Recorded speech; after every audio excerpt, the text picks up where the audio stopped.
All right, let's take a trip down memory lane, shall we? I don't know when this place started becoming a racetrack, but in the mid-'80s, this place was known as A&M Dragway. A one-way in and a one-way out, mile-long straight road. And on any given Sunday, you could show up here and this place would be crawling with hot rods and spectators. And they would park, they would line both sides of the road, both sides, all the way down. I mean, all the way down. There would just be massive crowds here, massive. And you wanted to race somebody, you'd pull up to the line here and go your quarter mile. And there's a lot of good times here. There was some crazy, crazy hot rods here. There was a nitrous vet, this old Rambler lived around the corner here. I had a 70 GTO Judge with a 455 big block, 4-speed. I couldn't tell you what the thing put out for horsepower. Never knew how fast I was going because the speedometer didn't work. But that big boat would fucking move. In any event, for a long time, this road was destroyed. And it was never fixed, never taken care of. And all of a sudden, some new development started happening. And they had repaved this whole road. I mean, it's absolutely stunning. Now, back in the day, the curbs were painted yellow all the way down on both sides because you couldn't park here and the cops would come and write tickets. Now, keep in mind, one way in and one way out. It was crazy. It was so much fun here. Now, I had never seen anybody really get hurt up here as far as drag racing goes. Never really saw any fights.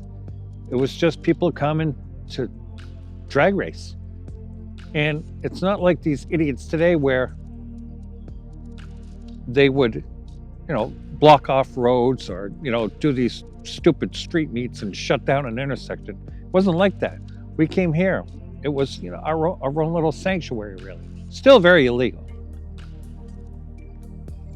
What I'm fascinated by is, here we are. That was in like 1985, 86, somewhere in there. They just bought that beautiful GTO, which I no longer have, which I know, I feel you. What's mind-boggling is, who painted the fucking lines? I mean, people are still coming up here and drag racing. There's a couple of burnout marks over here. And it goes all the way down. All the way down. And there's the quarter mile marked off at the other side. Somebody's keeping this alive. And I have a picture that I'll post somewhere. It's the only picture and the only memory I have of this place. There is a Facebook group who's put up a couple other pictures. Maybe if you guys remember this place, maybe you have some pictures or some stories you can tell. But I mean, this was the place to be on Sundays. I mean, it was just simply amazing. So if I turn the camera around, maybe we can see down the other side.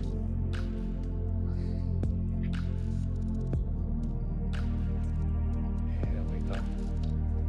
Not sure if that's still level or not, but here's the other side. That way. And it's just a straight road. And as you can see here, there's no traffic. And there was even less back in the 80s. This place was incredible. If anybody has any stories or any comments, I personally would love to hear them. And I'm going to end the video with that picture from back in the day, and I'll let it run for 20, 30 seconds or something so everybody can get a look. It's not the greatest photo, but it will definitely give you the vibe of what was going on here. So I hope that you enjoyed this little updated video. Hayes Memorial Drive in Marlboro, Mass. Right off of Route 20 if you ever want to take a spin by and take a little run down memory lane. Maybe I'll hang out here for a bit. Maybe somebody will come by. Somebody did make a video. It's a Monte Carlo ripping up and down here on YouTube, but they really didn't describe anything.